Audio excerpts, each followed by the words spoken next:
Assalamu alaikum to all of you. Hope so all of you will be fine. Today we will start chapter number 3 dynamics. जो हमारा last lecture था उसके अंदर हमने क्या किया था कि चैप्टर नंबर 2 जो था काइनेमेटिक्स उसको कवर किया था हमने। आज हमने क्या करना है, चैप्टर नंबर 3 का स्टार्ट करना है, जो उसका फर्स्ट टॉपिक है फोर्स, इनर्शिया एंड मोमेंटम। सबसे पहले हम जो इस चैप्टर को स्टार्ट करने से पहले अगर आपने दुरूद शरीफ नहीं पढ़ा तो दुरूद शरीफ पढ़ लें। सल्लु अलल हबीब सल्लल्लाहु ताला अला मुहम्मद सल्लल्लाहु अलैहि वसल्लम। अगर हम इस चैप्टर से पहले देखें कि जब हमने चैप्टर नंबर 2 स्टार्ट किया था तो हमने काइनेमेटिक्स की डेफिनेशन पढ़ी थी कि काइनेमेटिक्स मैकेनिक्स की वो ब्रांच है जिसके अंदर हम अजसाम की जो हरकत है उसका मुतालिया करते हैं, लेकिन इस चीज़ का मुतालिया नहीं करते कि ये जो हरकत है, ये जो मोशन है, ये किस वजह से है। उसको हम वजह जो है उसको हम अंडर कंसिडरेशन नहीं लाते। अब जो ये जो डायनामिक्स है ये इसकी डेफिनेशन देख लेते हैं। The branch of mechanics in which we deals with the study of motion under consideration of cause of motion. यानी कि जो डायनामिक्स है इसके अंदर हम क्या देखेंगे, उस जो मोशन है किसी भी बॉडी की उसकी वजह क्या है, काज क्या है, उसको भी हम क्या करेंगे, ज़ेरे गौर लाएंगे, यानी कि उसको भी हम कंसिडरेशन करेंगे। तो वो क्या होगी, हमारे पास डायनामिक्स होगी, इज कॉल्ड डायनामिक्स। नेक्स्ट आ जाते हैं जी हम अपने यहाँ पे जब कंपेयर करें अगर काइनेमेटिक्स एंड डायनामिक्स को, तो हमारे पास एक डिफरेंस आ जाता है कि what is the difference between kinematics and dynamics. Paper के अंदर ये क्वेश्चन आ सकता है। आप इजीली लिख सकते हैं कि काइनेमेटिक्स क्या है और डायनामिक्स क्या है और इसका जो डिफरेंस है वो क्या है। काइनेमेटिक्स के अंदर क्या था कि उसके अंदर जो हम वजह है किसी भी बॉडी की, जो मोशन की वजह है उसको हम डिस्कस नहीं करते, लेकिन जो डायनामिक्स है इसके अंदर जो मोशन है उसकी जो वजह है, काज है, उसको भी हम अपनी कंसिडरेशन के अंदर लाते हैं, डिस्कस करते हैं। नेक्स्ट हमारे पास आ जाती है force. What is force? Force क्या चीज़ है?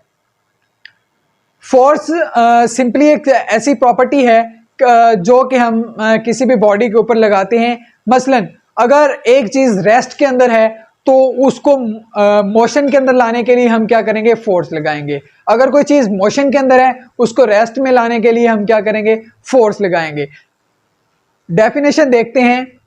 अ फोर्स मूव्स और टेंड्स टू मूव्स, यानी कि एक फोर्स जो है वो मूव भी करवा सकती है या टेंड टू मूव, यानी कि मूव करवा सकती है, टेंड टू मूव, स्टॉप और tends to stop the motion of the body.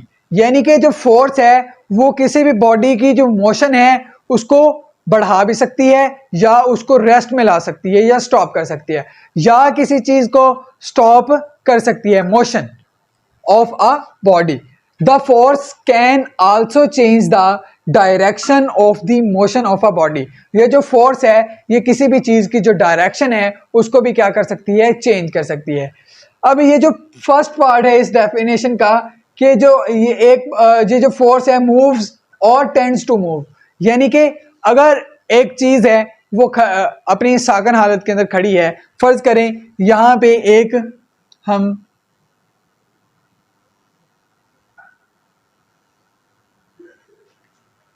फर्ज करें यहाँ पे ये क्या है, हमारे पास एक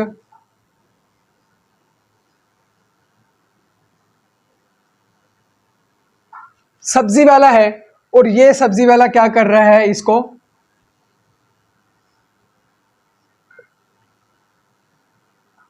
क्या कर रहा है, धकेल रहा है दूसरी तरफ। ये इस तरफ जब ये खड़ी होगी, लेकिन ये जो सब्जी वाला होगा ये इसको क्या करेगा, इस तरफ धकेलेगा, तो इसकी इस तरफ ये जो क्या होगी, मोशन होगी। किस वजह से मोशन होगी? इस फोर्स की वजह से। ये जो फोर्स, ये आदमी जो है ये फोर्स इसके ऊपर लगा रहा है उस वजह से। अब फर्ज करें अगर ये इसकी तरफ मूव कर रही है, इस जानब मूव कर रही है उस फोर्स की वजह से, ये फोर्स हम यहां से रेज कर दें और यही मैन जो है वो इस साइड से इसको फोर्स लगाना शुरू कर दे, तो क्या होगा, ये जो बॉडी होगी बिल्कुल साकन हो जाएगी, रेस्ट की हालत में आ जाएगी। ये हो गया स्टॉप और टेंड्स टू स्टॉप, ये वाला। अब देखिए वो कहता है the force can also change the direction of motion of a body. Force जो है वो किसी भी बॉडी की जो डायरेक्शन है उसको भी चेंज कर सकती है। ये कंसेप्ट क्या है कि फर्ज करें एक बॉलर जो है वो बैट्समैन को बॉल करवा रहा है, फर्ज करें वो बॉल उसने जो करवाई है उसकी डायरेक्शन बैट्समैन की तरफ है, लेकिन जब बैट्समैन अपने बैट के साथ उसको हिट करता है तो जो बॉल है उसकी डायरेक्शन चेंज हो जाती है। वो जो हिट है वो फोर्स है जो उस बॉल की डायरेक्शन को चेंज कर देती है।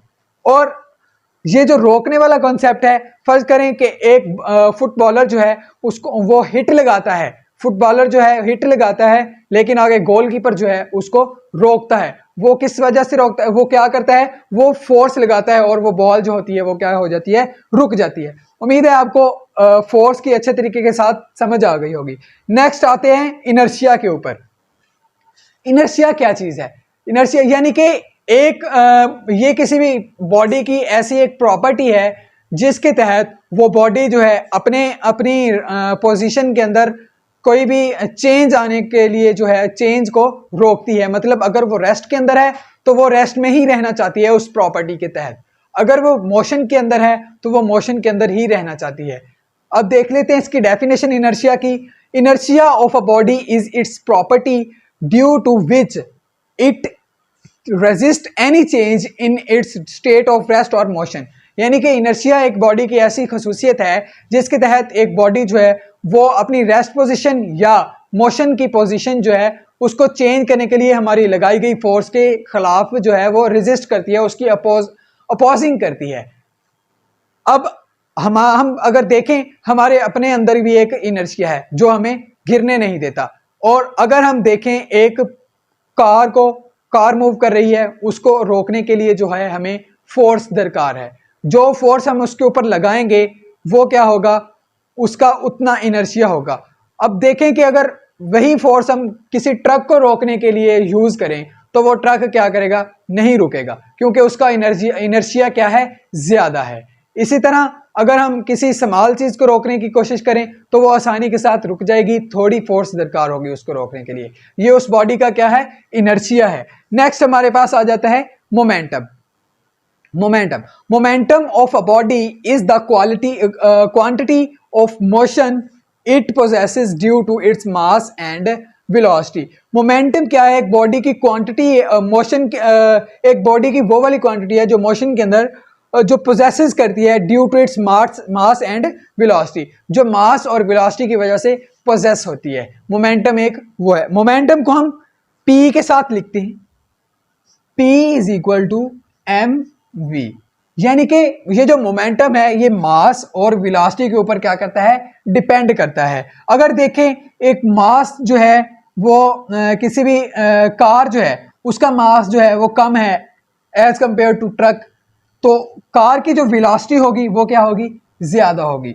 तो कार की जो वेलोसिटी होगी वो ज्यादा होगी, इस तरह से उसका जो है मोमेंटम भी क्या होगा, ज्यादा होगा। अब देखें कि अगर किसी चीज का मास तो ज्यादा है लेकिन वेलोसिटी कम है, फिर भी उसका क्या होगा, मोमेंटम ज्यादा होगा। हमें उसको रोकने के लिए उसको अगर कोई चीज रेस्ट के अंदर है उसको मोशन में लाने के लिए ज्यादा फोर्स दरकार होगी। अब इसका यूनिट देख लेते हैं कि यूनिट क्या होगा।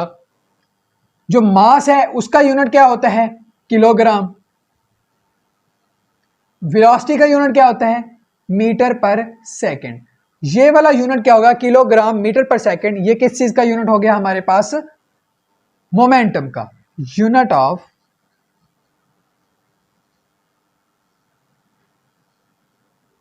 मोमेंटम।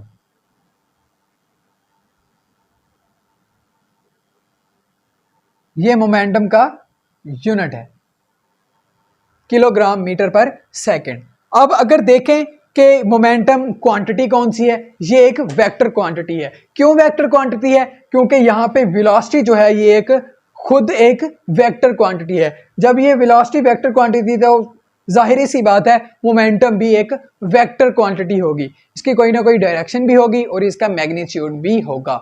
ये एक वेक्टर क्वांटिटी है। उम्मीद करता हूं आपको आज का लेक्चर पसंद आया होगा। अगर आपको वीडियो अच्छी लगी है तो इसको लाइक ज़रूर करें और कमेंट्स के अंदर अपनी राय ज़रूर बयान करें। और अगर आप चैनल पे न्यू हैं तो अभी के अभी चैनल को सब्सक्राइब करें और साथ में दिए गए बेल आइकन को लाजमी प्रेस करें ताकि न्यू आने वाली वीडियो आप तक आसानी के साथ पहुंच सके।